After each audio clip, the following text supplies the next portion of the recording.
வணக்கங்க. நான் இன்னைக்கு உங்க கூட பேச போற புத்தகம் வந்து பார்த்தீங்கன்னா, தி ஒன் கோல் அப்படிங்கிற ஒரு புத்தகம். தியோபட் மைரூசி அப்படிங்கிறவர் இந்த புத்தகத்த எழுதியிருக்காருங்க. இந்த புத்தகத்த பொறுத்தவரைக்குங்க ஒரு ஆங்கில பதிப்பு தாங்க. ஆனா, எளிமையான ஆங்கிலத்தில அனைவருக்கும் புரியிற மாரி இந்த புத்தகம் எழுதப்பட்டிருக்குங்க. அதுதான் இந்த புத்தகத்தோட தனி சிறப்புங்க. ஏன்னா, ஒரு காம்ப்ளிகேட்டட் இங்கிலீஷ் வேர்ட்ஸ்லாம் அதில எதுவும் யூஸ் பண்ணல.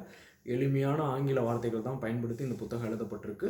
ஸோ, அது இந்த புத்தகத்தோட தனி சிறப்புன்னு நான் சொல்லுவேன். இந்த புத்தகத்த பொறுத்தவரைக்குங்க 10 அத்தியாயங்கள்ல ஒரு கோல் செட் பண்ணதுக்கப்புறம், அந்த கோல எப்படி அடையறதுக்கு தேவையான வழிமுறைகள் வந்து பார்த்தீங்கன்னா, உங்களுக்கு இந்த புத்தகத்தில சொல்லப்பட்டிருக்கு. இது வந்து பார்த்தீங்கன்னா, ஒரு ஒரு டெக்னிக்கல் ஆஸ்பெக்ட்ஸில பேசியிருக்கு. சும்மா வந்து குருட்டாம்போக்குல பேசாம, ஒரு டெக்னிக்கலா எப்படி அத அச்சீவ் பண்றதுக்கு என்ன மாரியான ஸ்டைல ஃபாலோ பண்ணணும்னு சொல்லிட்டு ஒரு 10 அத்தியாயத்தில பேசப்பட்டிருக்கு. ஸோ, இதிலிருந்து ஒரு ஒரு 3 பாயிண்ட்ட நான் உங்க கூட ஷேர் பண்ணிக்க போறேங்க. ஃபர்ஸ்ட்டு ஒன் வந்து பார்த்தீங்கன்னா, பிராக்டிஸ் அப்படின்னு சொல்றாரு. பிராக்டிஸ்க்கும் டெலிபரேட் பிராக்டிஸ்க்கும் அப்படின்னு சொல்லிட்டு 2 டைப்ஸ் ஆஃப் பிராக்டிஸ் இதில் பேசுகிறாரு. இப்போ எக்ஸாம்பிள் நீங்கள் ஒரு பேச்சு போட்டிக்கு ரெடி ஆகுறீங்க அப்படின்னா, அந்த கண்டென்ட் இருக்குது உங்களுக்குன்னு ஒரு ஒரு ஒரு ஒரு 5 லைன்ஸ் இருக்குன்னா, அந்த 5 லைன்ஸை வந்து பார்த்தீங்கன்னா ரிப்பீட்டடாக பேசி பார்க்கக்கூடாது அப்படின்னு சொல்கிறார். அது வந்து பார்த்தீங்கன்னா டைப்பிக்கல் அப்ரோச் அப்படின்னு சொல்கிறார். அந்த 5 லைனை நான் ரிப்பீட்டடாக பேசிக்கிட்டே இருப்பேன் அப்படின்னு சொன்னீங்கன்னா அது டைப்பிக்கல் அப்ரோச் அப்படின்னு சொல்கிறார். ரெண்டாவது வந்து டெலிபரேட் ப்ராக்டிஸ் அப்படின்னு சொல்கிறார். அப்படின்னா என்ன அப்படின்னா அந்த 5 லைன்ஸை நான் எந்த வாய்ஸ் மாடுலேஷனில் பேசணும், எந்த இடத்துல டோனை இன்க்ரீஸ் பண்ணணும், எப்படி பேசும்போது எப்படி என் பாடி லாங்குவேஜ் இருக்கணும், இந்த மாதிரி நீங்கள் வந்து திங்க் பண்ணணும் அப்படின்னு சொல்கிறார். எக்ஸாம்பிள் அந்த அந்த பேச்சு போட்டிக்கு. ஸோ டைப்பிக்கல் ப்ராக்டிஸுங்கிறது ஒரு குருட்டாம்போக்குத்தனமாக பேசுகிறது. ஸோ டெலிபரேட் ப்ராக்டிஸுங்கிறது ஒரு ஒரு ஸ்ட்ரக்சராக பேசுகிறது. உங்களோட வாய்ஸ் எப்படி இருக்கணும், உங்களோட ரிதம் எப்படி இருக்கணும், உங்களோட பாடி லாங்குவேஜ் எப்படி இருக்கணும், எந்த இடத்துல என்னோடய வாய்ஸை நான் இன்க்ரீஸ் பண்ணணும் அப்படிங்கிறத முன்னாடியே நீங்கள் வந்து ப்ரெடிக்ட் பண்ணுறீங்க. ஸோ இது வந்து ஒரு ஒரு பாயிண்ட்டாக இதில் அவர் பேசியிருப்பார். ரெண்டாவது வந்து பார்த்திங்கன்னா நியூ இயர் ரெசல்யூஷனுங்க. இப்போ வந்து பார்த்திங்கன்னா நியூ இயர் ரெசல்யூஷன் வந்து நிறையா எடுப்பாங்க. 2025 வரப்போகுது.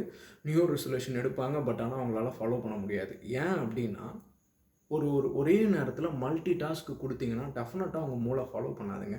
1ஆம் தேதி அன்றைக்கி 2025 அன்றைக்கி நான் நிறையா விஷயங்களை விட போகிறேன் அப்படின்னா டெஃபினட்டாக உங்கள் மூளை விடாது. உங்கள் மூளை வந்து குழம்பி எதையுமே ஃபாலோ பண்ணாது. இப்போ ஒரு 5 பேட் ஹேபிட்ஸ் இருக்குது அப்படின்னா ஒரு சிங்கிள் பேட் ஹேபிட்டை நான் விட போகிறேன் அப்படின்னு சொல்லி பாருங்கள். டெஃபினட்டாக உங்கள் மூளை அதை ஃபாலோ பண்ணும்.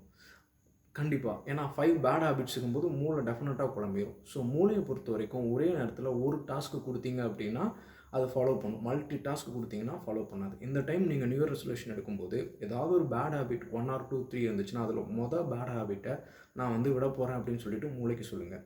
அது ஒரு ஜனவரி, பிப்ரவரி ஃபுல்லாக ஃபாலோ பண்ணுங்கள். நெக்ஸ்ட்டு நீங்கள் மார்ச் மந்தில் செகண்ட் பேட் ஹேபிட்டுக்கு போங்க. இப்படி தான் உங்களால் விட முடியும். ஒரே நேரத்தில் நீங்கள் மல்டி டாஸ்க்கு கொடுத்தீங்கன்னா டெஃபினட்டாக மூளை ஃபாலோ பண்ணாது அப்படின்னு அவர் சொல்கிறார்.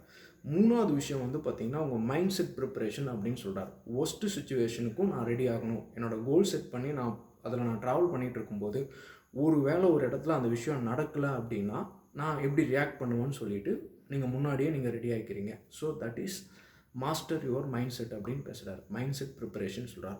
ஒஸ்ட்டு சுச்சுவேஷனுக்கும் ரெடியாக்க சொல்கிறார். அந்த ப்ராசஸில் அந்த இடத்துல ஒஸ்ட்டு சுச்சுவேஷனில் நடந்துச்சு அப்படின்னா அப்போ நான் எப்படி ரியாக்ட் பண்ணுவேன்னு சொல்லிட்டு ஒரு சார்ட்டில் எழுதி வைக்க சொல்கிறார்.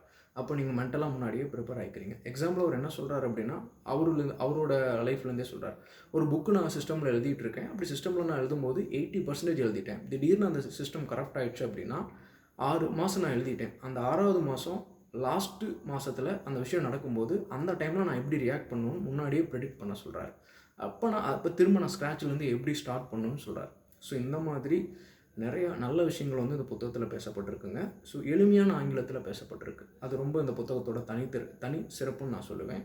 உங்களுக்கு வாய்ப்பு அமைஞ்சதுன்னா உங்கள் கோல் நீங்கள் எப்படியும் எவ்ரி ஹியூமன் கண்டிப்பாக ஏதாவது ஒரு கோல் இருக்கும். அந்த கோலை நோக்கி போயிட்டு இருக்கும்போது ஒரு அமைப்பு ரீதியாக டெக்னிக்கலாக நீங்கள் ரெடி ஆகணும் அப்படின்னா இந்த புத்தகத்தை நான் வாங்கி நீங்கள் ஸ்டடி பண்ணி இதில் சொல்லியிருக்கிற விஷயங்களை உங்களோட கோல் செட்டிங்க்கு நீங்கள் அடாப்ட் பண்ணிக்கலாங்க. ஸோ வாய்ப்பு அமையும் பட்சத்தில் இந்த புத்தகத்தை வாங்கி உங்களோட லைஃப்பை இம்ப்ரூவ் பண்ணுறதுக்கு யூஸ் பண்ணிக்கோங்க. நன்றிங்க.